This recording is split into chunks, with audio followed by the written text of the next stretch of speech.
Mais on va rester évidemment sur le sujet des violences intrafamiliales avec Elisabeth qui, je crois, va témoigner au sujet de son père. Bonjour Elisabeth. Oui, bonjour Brigitte et Bruno Poncelat. Bonjour Elisabeth. Oui. Merci. Oui, Merci, merci d'être avec nous. Merci de me donner la parole surtout. C'est votre père qui était très violent. Alors, en fait, oui, mon père était violent physiquement. Alors, il est parti, j'avais 10 ans, donc je ne l'ai pas trop connu, si on veut bien, mais j'ai beaucoup de souvenirs. En fait, tous les souvenirs que j'ai de lui, c'est toujours des souvenirs de violence. Alors, je vais redire peut-être des choses qui ont été dites précédemment, parce que malgré tout, les traces sont toujours les mêmes. Moi, j'ai fait pipi au lit très tard, jusque 5 ans. Et pour me punir, il me mettait dans la soute à charbon. Donc aujourd'hui, je suis phobique de la claustro. Je suis claustro. Je peux pas être enfermée quelque part. Je peux pas avoir quelque chose sur la tête tellement voilà. Et puis, je peux rien y faire. C'est comme ça. Il était extrêmement violent par rapport à la nourriture. Il avait des grands principes sur la façon de se tenir à table, alors qu'on ne venait pas d'un monde, on ne vient pas d'un monde très très bourgeois, on était des gens plus qu'ordinaires, et pourtant il avait des grands principes sur la tenue, sur ce qu'on devait manger. Il m'attachait les mains parce que je ne voulais pas de poisson, c'est des choses que je ne supportais pas, et aujourd'hui je ne peux toujours pas manger les produits de la mer, mais voilà, il m'attachait les mains et il m'enfournait les choses de force. Donc, c'était pas simple avec lui. Puis la violence physique ordinaire, si je puis dire, des coups. Voilà, divers et variés. J'aurais beaucoup. Oui, pardon. Quand vous dites qu'il est parti, j'avais 10 ans, on parle de quoi? Il a quitté le domicile ou il est décédé? Non, oui, pardon. Oui, tout à fait. Il est parti du domicile très courageusement, d'ailleurs. D'accord. Oui, c'est vrai que j'ai utilisé peut-être pas une bonne expression. Non, c'est moi qui cherchais à comprendre. Mais en même temps, je dis, il est tellement parti qu'on n'a plus jamais eu de nouvelles de lui, de quoi que ce soit. Et quand il est décédé, bien sûr, là, on nous a retrouvés. Et c'était une autre violence, si je puis dire, parce que personne ne savait qu'il avait eu des enfants. Oui, il a eu d'autres enfants? Non. Il a refait sa vie, quoi. Ah non, il est parti sans dire qu'il était père, quoi. D'accord. Oui.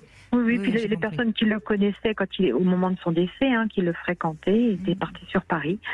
Eh bien, alors, à la grande surprise de son environnement, qui n'était pas énorme, mais enfin, bon, il avait un petit environnement. Non, il n'avait pas eu d'autres enfants, mais personne ne savait qu'il avait eu une vie avec des enfants. Voilà. Donc, voilà, mais... Et votre mère, face à cette violence, qu'est-ce qu'elle faisait? C'est ce que j'allais vous dire, Brigitte. En fait, malheureusement, j'ai très, très peu de souvenirs de ma mère de cette période-là. En tout cas, pas d'une mère qui était capable de me consoler, de me dire des paroles et de me protéger. Au contraire, elle était aussi un peu comme ce qui a été dit précédemment. C'est vrai, je redis un peu les choses, mais elle était plutôt, tu vas voir quand ton père va revenir, tu vois, t'as pas eu ça à l'école, t'as pas fait comme ci, t'as pas fait comme ça. Enfin, c'était toujours dans le reproche. Et une fois que lui est parti, donc il a quitté le foyer, elle a repris la main de la violence physique. Et oui, voilà, je pense qu'en fait, ça lui a bien convenu comme ça, et diverses autres violences d'ailleurs de sa part, jusqu'à quand j'avais, je sais pas, 38 ans à peu près. Entre 38 et 40 ans, on s'est retrouvés en rupture totale parce qu'un jour, au téléphone, elle avait été fâchée d'un truc, je ne sais même plus quoi, tellement c'était anodin. Et elle était très explosive, ma mère. Et j'étais la reine des personnes capables de mettre de l'huile dans les rouages, tellement j'ai été habituée à une mère explosive. Il fallait toujours que je gère bien, ses colères possibles, ses façons de réagir. J'étais toujours dans l'anticipation, ce que j'ai beaucoup produit avec... Au-delà de la difficulté avec papa, il y avait une forme de duplicité avec maman aussi. Même si c'était moins explicite que ce que pouvait faire papa, maman était quand même dans la menace, dans la contrainte, D'accord. Oui. Puis elle s'est pas privée une fois qu'il est parti, donc non, c'est là-dessus.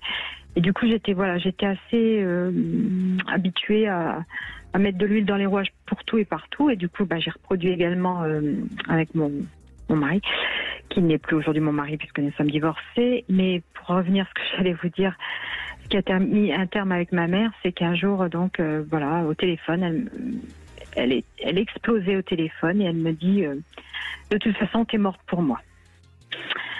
Et je l'ai vécu tellement violemment que j'ai été 6 mois sans. J'ai une période de 6 mois de ma vie où je n'ai aucun souvenir de ce que j'ai vécu. Pourtant, j'avais mes enfants. Mais j'ai été plongée dans un. Tout en essayant de continuer. Morte. Oui. Oui. Une sorte de mort très dur. Psychique. Oui. Et ça a été très dur. Vraiment. Oui, parce qu'en fait, en vous faisant ça, elle vous tue. Oui. Elle vous dit tu n'existais plus à mes yeux. Et un enfant, surtout dans la petite enfance, l'enfant, vous savez... non, mais Elisabeth était adulte là. Hein. Oui, c'est ça. Oui, mais il y a toujours le petit enfant dans la tête. Bien sûr. Et c'est pour ça que je parle de mort d'enfant. L'enfant, il existe parce qu'il veut plaire aux parents. Un enfant qui travaille à l'école, par exemple, il ne travaille pas pour devenir cultivé, intelligent, avoir un bon métier. Il travaille parce qu'il attend que ses parents lui disent « je suis fier de toi », en fait. C'est bien. C'est ça la motivation première. Après, on trouve du plaisir à s'instruire et à apprendre. Mais au tout début, là je parle vraiment de la petite enfance, j'ai 5, 6, 7 ans maximum, l'enfant travaille pour être reconnu par les parents. Et quand on est avec des parents qui en permanence nous rabaissent, voilà. Mais vous voyez Elisabeth, ce qui est important à comprendre encore une fois pour vous et surtout pour ceux qui écoutent, c'est que jusqu'à 38 ans, vous attendez quand même à un moment donné une preuve d'amour de votre mère.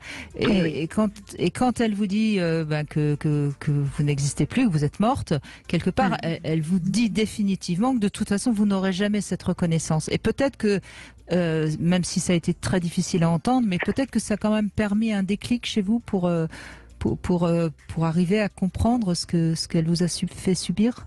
Alors oui, parce qu'en fait c'est ce qui m'a fait mettre le pied chez un psychologue. Et la première phrase que je lui ai dite, parce que j'étais vraiment dévastée, je m'en souviens comme si c'était hier, et ça va bientôt faire quand même 15-20 ans, on est dans cette tranche-là. Je lui ai dit, je viens pour faire le deuil de ma mère qui est encore vivante. Bravo, jolie phrase. Ouais, enfin c'était dur. Ça a été des années qui ont suivi, qui ont été très dures. Vous aimez lire Pardon? Vous aimez lire? Je lis des livres, c'est ce que vous me demandez? Oui, est-ce que vous aimez lire? Oui, pardon. Ah oui, excusez-moi, j'avais un petit peu de mal. Oui, bien sûr, j'aime beaucoup lire. Si vous ne l'avez pas déjà fait, je vous conseille un livre de Boris Cyrulnik qui s'appelle « Sauve-toi, la vie t'appelle ». Ah, d'accord, oui, Boris Cyrulnik, j'en ai lu d'autres de lui, mais pas celui-là, oui. Voilà, et celui-là, c'est un des essentiels, c'est un des premiers livres qui a commencé à parler de ce qu'on appelle la résilience. Et la résilience, c'est arriver à faire d'une faille une force. C'est une bascule, si vous voulez. On a toujours la cicatrice de quelque chose de douloureux, mais on arrive non seulement à vivre avec, mais aussi à se servir de ça pour continuer à vivre. Oui, c'est pas toujours évident malgré tout. Je vais suivre le conseil de lire ce livre un membre. Mais Elisabeth, je vais vous dire la même chose qu'à Thierry. Vous avez fait le premier pas. Après, c'est long, c'est très long, mais tout doucement vous avancez et vous êtes sur le chemin. Après, évidemment qu'avec le passif que vous avez, c'est pas facile. Vous êtes sur un chemin avec un gros sac à dos, mais tout doucement, ce sac à dos, il s'allège. Oui, mais c'est vrai que dans la vie relationnelle, du coup, on subit un peu toute notre vie cette façon d'être. Que moi, avec le mari que j'ai eu après derrière, ça a été du même ordre. Alors, moi, je vais profiter de ce témoignage pour donner une information qui me paraît essentielle. C'est que, je vous disais, en préambule, je disais la famille, c'est un huis clos. C'est un huis clos et c'est notre première expérience de sociabilisation. La première société qu'on expérimente, c'est notre famille. C'est important de travailler sur soi, je vais vous dire pourquoi. Parce qu'à un moment donné, on peut casser le cou aux croyances. Et souvent dans les familles, on se rend compte que la famille, c'est là où je vais apprendre à me soumettre, où je vais apprendre à faire du mal. La famille, parce qu'il y a des répétitions, si vous voulez, de 0 à 15 ans, j'apprends, et après je restitue ce que j'ai appris. Pas parce que c'est bien ou mal d'ailleurs, c'est parce que c'est comme ça que j'apprends les choses. Et de plus en plus, on est en train de voir ces notions de répétition qui sont prises en compte pour essayer de casser, justement, souvent on entend dire, par exemple, un père incestueux, un père qui viole, c'est un père qui a été violé. Oui, mais tous les parents violés ne deviennent pas des parents violeurs, pour le coup. Mais en tout cas, on apprend des choses comme ça. Et donc après, c'est difficile de devenir un parent différent, parce que moi, mon modèle, c'est celui que m'a proposé ma mère et mon père.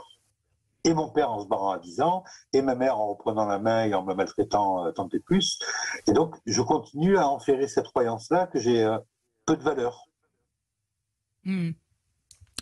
Bon, en tout cas, merci Elisabeth, votre témoignage me touche beaucoup. Oui. J'entends votre fragilité encore, qui est là à fleur de peau, mais soyez confiante Elisabeth, on vous embrasse.